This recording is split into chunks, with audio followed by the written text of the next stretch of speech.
My name is Jody Brimmer, 34 years old. The conference room of Nexus Biotech felt smaller than usual that morning. Maybe it was the tension crawling up the glass walls like static, or maybe it was the weight of what I already knew was coming. The hum of the ceiling lights sounded louder than usual. Even the air felt staged, like the prelude to a storm that everyone pretends not to notice. Across from me, my brother Michael strutted like a man born to be obeyed. Crisp navy suit, silver cufflinks, a calculated smirk.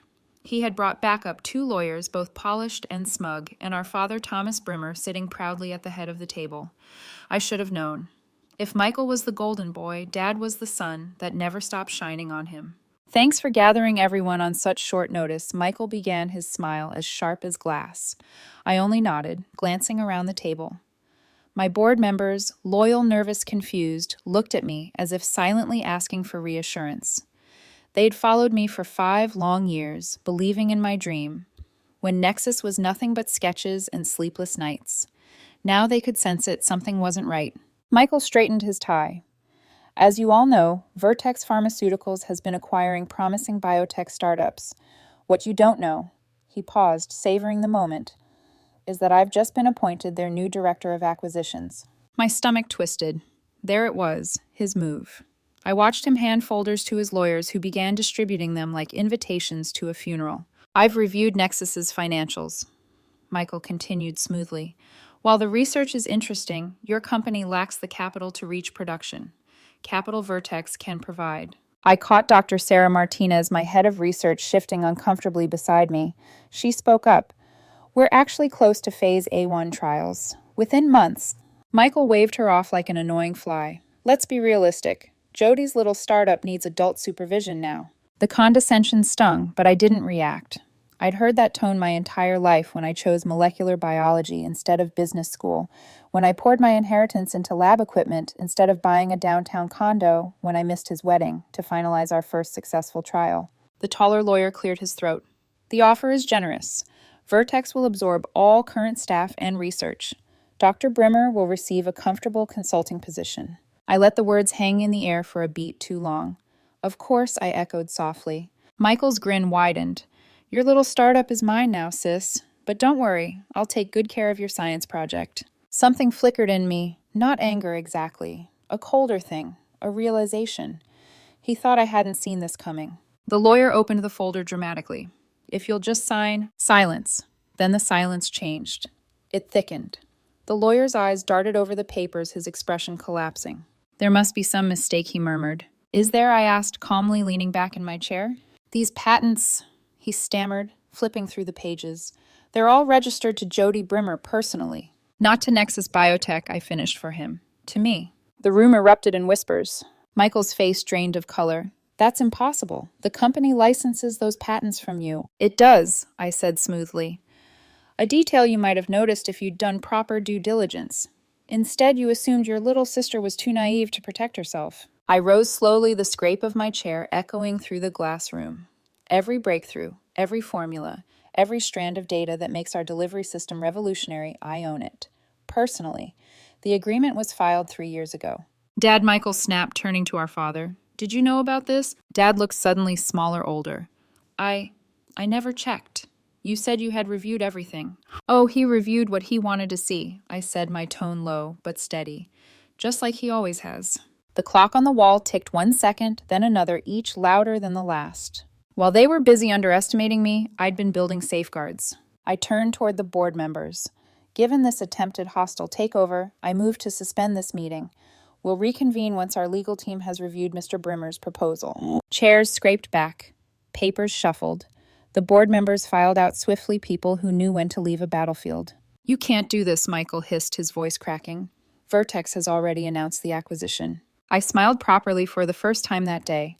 Then you'd better explain to them how you failed to verify patent ownership before trying to steal $1 billion technology. I picked up my folder and walked toward the door. His voice followed me, desperate now. Jody. I paused, turned slightly. Oh, and that comfortable consulting position you offered me. I met his eyes. I decline. The sound of his expansive briefcase hitting the floor followed me down the corridor, a hollow echo of something breaking that wasn't just glass or pride. Outside, the morning light was blinding. My reflection on the glass wall stared back calm, deliberate, dangerous. He thought I was the quiet one. He was right. Quiet doesn't mean weak. It means I've been listening and planning. The boardroom showdown ended, but the tremor it caused kept shaking everything long after the doors closed. I walked down the corridor, heels clicking against the polished marble, each step echoing with a strange finality. Through the glass walls, I could see the Nexus logo, my company's logo, gleaming under the fluorescent lights. For the first time, it truly felt like mine. Yet the victory didn't feel clean. Triumph rarely does when family's involved. Outside the building, a few reporters lingered. Someone must have tipped them off. Cameras flickered, like small explosions as microphones thrust toward me. Dr. Brimmer, is it true Vertex's acquisition has fallen apart? Did your brother try to steal your company? I didn't answer. I slipped into the waiting car, shutting the door on the chaos. But the question stayed with me. Steal your company. Your brother phrases that echoed differently when said aloud. As the car pulled away, my phone buzzed. A message from Dr. Sarah Martinez. That was magnificent. But what now? I smiled faintly, typing back. Now we show them what they tried to take. Still, I couldn't shake the tightness in my chest. The line between justice and revenge had blurred so gradually, I wasn't sure when it had disappeared altogether. That night, the lab was silent, except for the rhythmic hum of the cooling systems. Rows of machines glowed faintly in the dark, the heartbeat of everything I'd built. I slipped on my lab coat, the fabric familiar as armor, and stared at the data streaming across the monitor. Microscopic footage showed our nano-delivery particles targeting cancer cells. One by one, the malignant cells collapsed like defeated soldiers. This was what all the battles were for. Not boardrooms, not egos, lives. Still, my mind drifted backward to my father's office, age 15, when I'd shown him my first prototype of a cell model experiment. He barely looked up from his computer. That's cute, Jody, he'd said. You should study something more practical, maybe finance. That was the first time I realized brilliance alone wasn't enough. You had to protect it, even from your own family. I turned back to the computer. My inbox pinged. A new message. Subject. You're not the only one who knows. No sender. No signature. I frowned. The message body contained only one line. You hid your patents well, but not everything stays hidden forever. I reread it twice, my heartbeat quickening. Was it a bluff? A warning? Or had someone discovered how I'd quietly registered every patent under my personal name, protecting Nexus from exactly what Michael had tried to do? I closed the laptop and exhaled slowly. If it was a threat, it came too late, or so I wanted to believe. The next morning, my assistant Julia greeted me with her usual calm efficiency, holding 2 coffees. Rough night, she asked softly. Just thinking, I replied. She smirked. That's usually when you're most dangerous. We shared a small laugh, but the edge between us was real. She'd been with me from the start through late nights, funding crises, and experimental failures. Still, I saw something flicker in her eyes today. Worry or guilt. Before I could ask, my phone vibrated again. A new text. Unknown number. Congratulations, Dr. Brimmer. You've made quite an impression on Vertex shareholders. No name, just that. I locked the screen. Someone was watching more closely than I liked. By noon, the story had hit every financial headline. Vertex acquisition collapses after patent revelation. Brimmer outsmarts Brimmer family power struggle in biotech. I stared at the headlines on my office tablet. Somewhere in the background, Julia said something about incoming calls from journalists. I barely heard her. The world was celebrating me for humiliating my brother. They didn't see the years it took to earn that moment, or what it had cost. That afternoon, Dr. Martinez stopped by my office. She placed a folder on my desk. Trial results. They're clean, she said quietly. Better than we'd hoped. I nodded but didn't smile. Good. Send them to the NA review board. She hesitated. Jody, I know today should feel like a win, but you're not exactly acting like it. Because it's not over, I said. Not yet. She frowned. Michael's finished. Vertex is collapsing. What more is there? I looked out the window where the city stretched like circuitry. Endless connections. Endless vulnerabilities. Power, I said softly. When people think you have it, they'll always try to take it. Even the ones who say they love you. That night, I returned to the lab again. The building was nearly empty. The hum of machines, the only sound.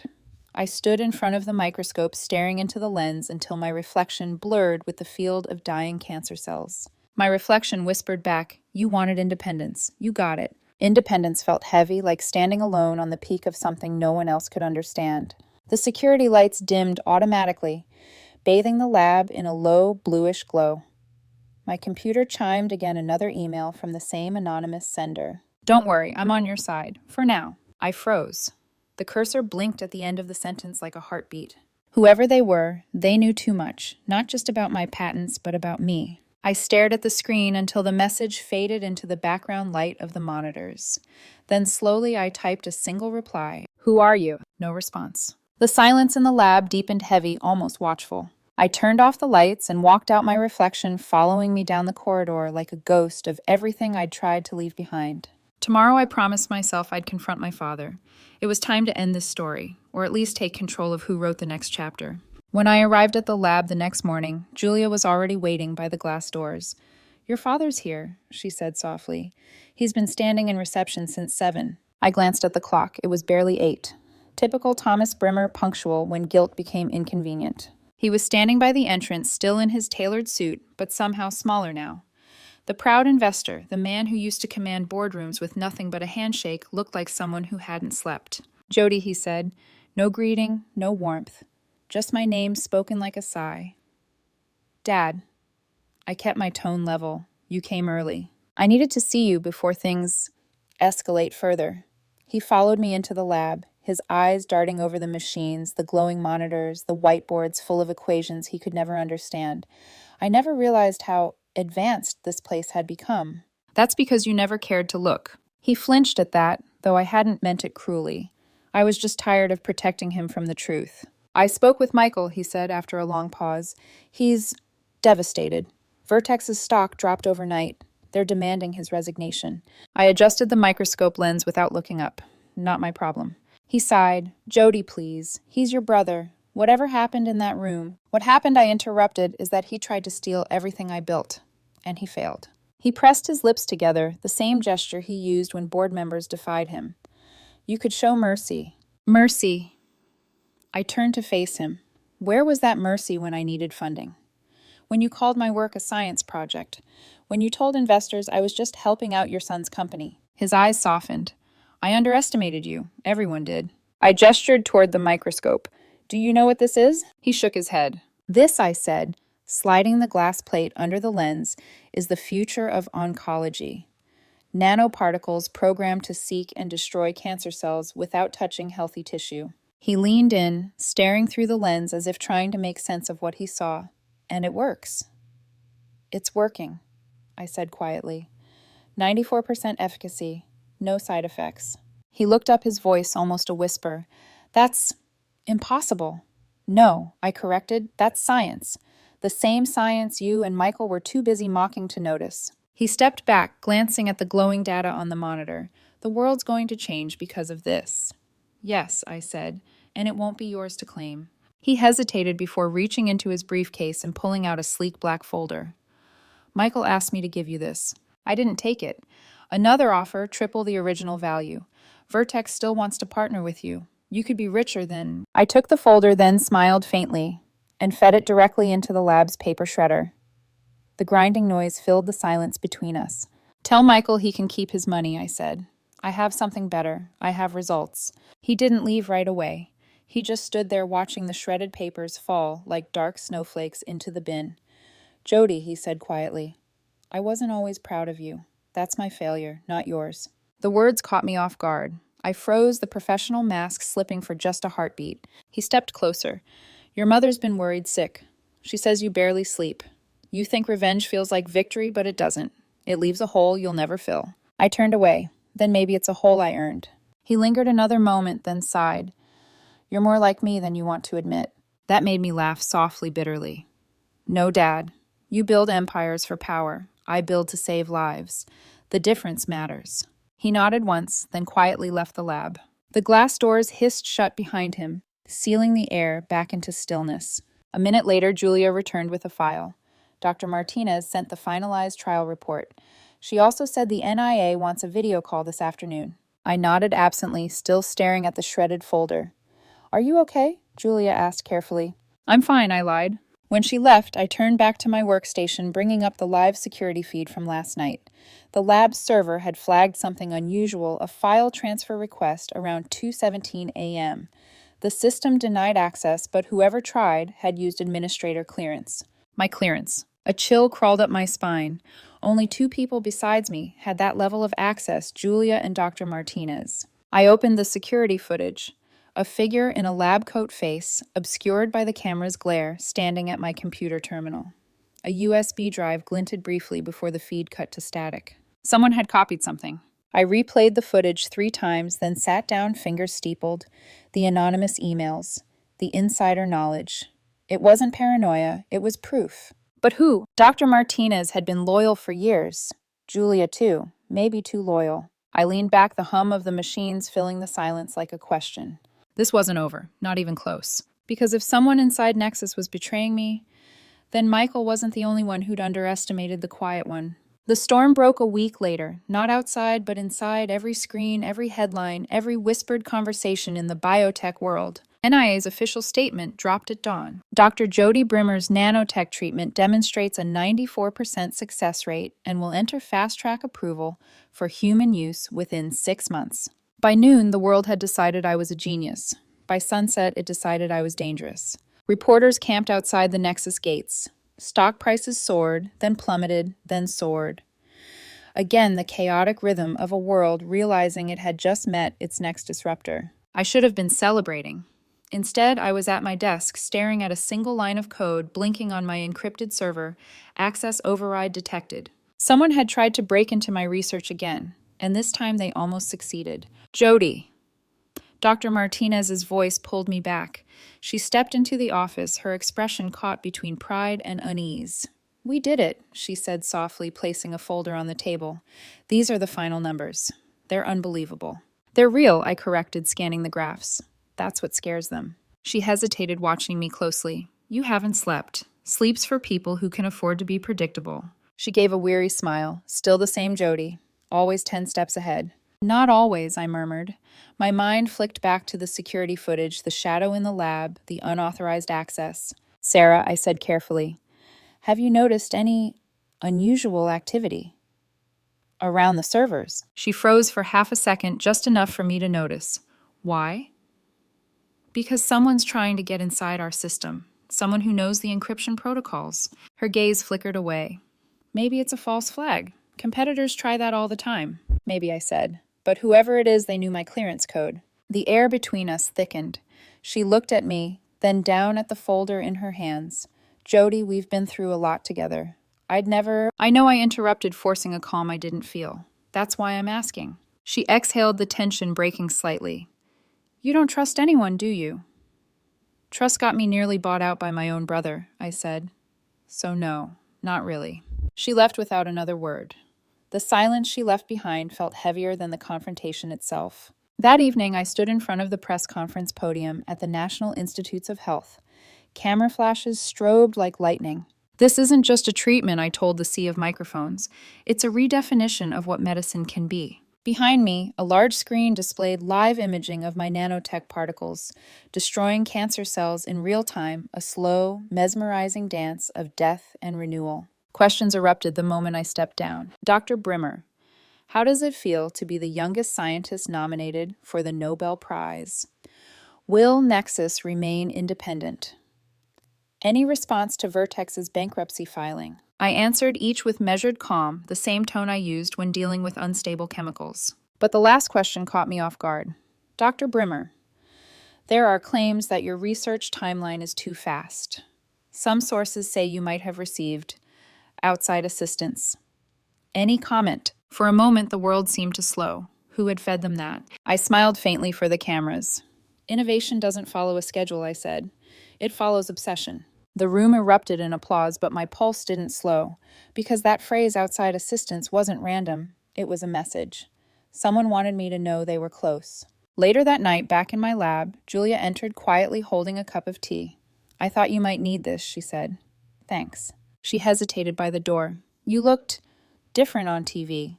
Cold. Public performance, I said. They don't come for warmth. They come for certainty. She nodded, but didn't leave. Jody, If something's wrong, you can tell me. I stared at her, really looked at her.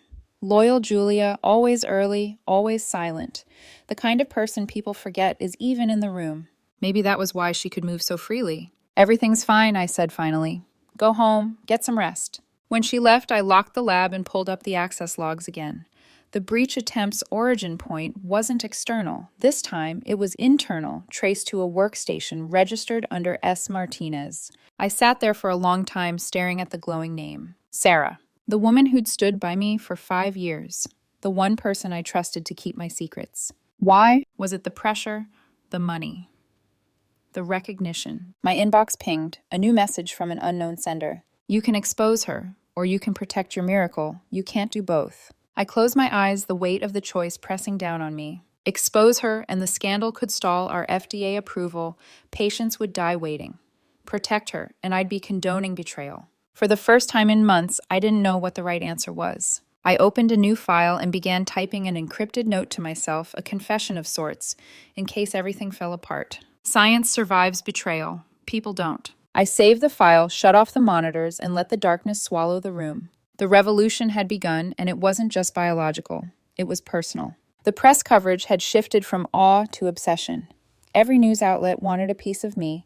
Interviews, documentaries, sponsorships. Some called me the woman who beat cancer. Others called me the cold genius. I didn't correct either version. Both were true in their own way. But amid all the flashing lights and congratulatory emails, there was a different kind of silence, the kind that waited behind closed doors. Julia's knock broke it one afternoon.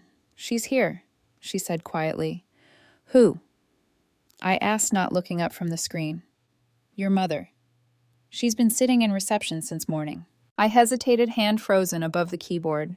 Of course she'd come. It was only a matter of time before family remembered I existed. Send her in, I said finally. Mom entered slowly, looking smaller than I remembered, less like the elegant woman who used to host charity dinners, more like someone still learning how to breathe after a storm. You look tired, she said softly. You came all this way to tell me that I replied not unkindly, just measured. Her eyes roamed the room, landing on the awards, the patents framed on the wall, the photographs of our first successful patient. I saw you on television, she murmured. You were brilliant. Thank you. She set her handbag on the table, fidgeting with her wedding ring, a habit I'd inherited minus the ring. Michael's not doing well, she said. He's lost everything. Your father's trying to find him a new position. I know, I said flatly. I read the headlines. She bit her lip. He never meant— Yes, he did. I cut her off gently. He meant to take everything I built because he never believed I could build anything at all. Tears welled in her eyes, but she blinked them back. We were wrong, Jody. All of us. I should have seen how determined you were. How brilliant. The words hung in the air years too late. She reached into her bag and pulled out a faded photograph me, at 7 oversized safety goggles, swallowing half my face, a chemistry set in front of me, grinning like I'd just discovered fire. You were always different, she said, smiling through the ache. Always quiet, always thinking. Your father said you'd grow out of it. I should have known you were growing into it. I took the photo carefully as if it might dissolve. You saw what you wanted to see, I whispered.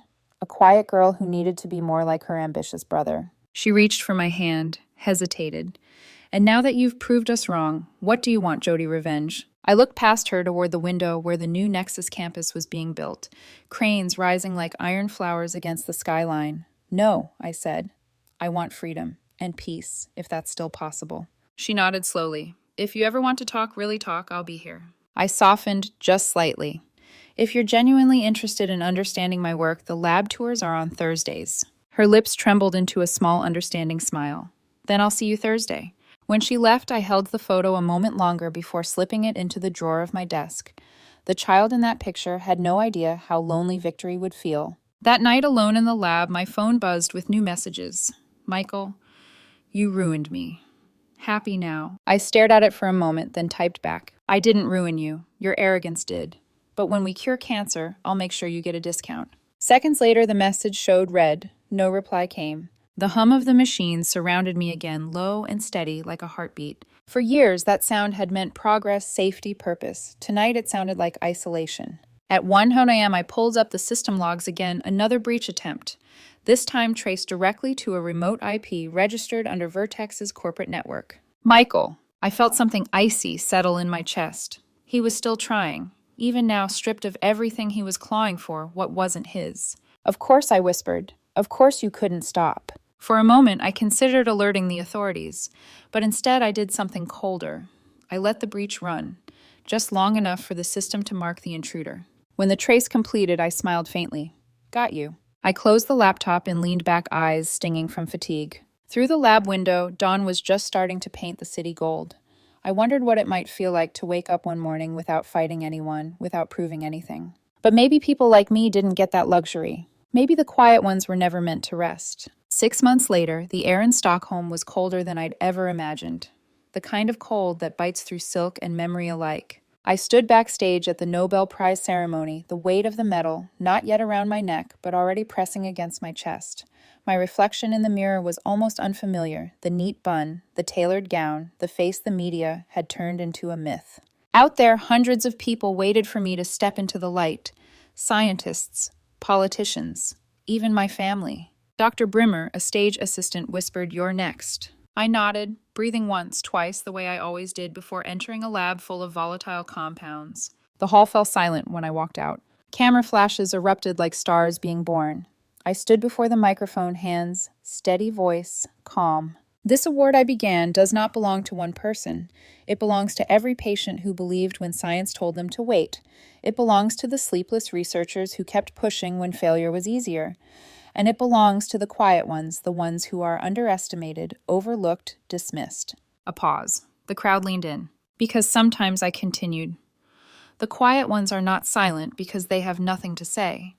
They're silent because they're too busy changing the world. Applause thundered through the hall, sharp, endless, almost unreal. But as I looked out across the audience, I saw 3 faces that didn't clap. My father, my mother, my brother.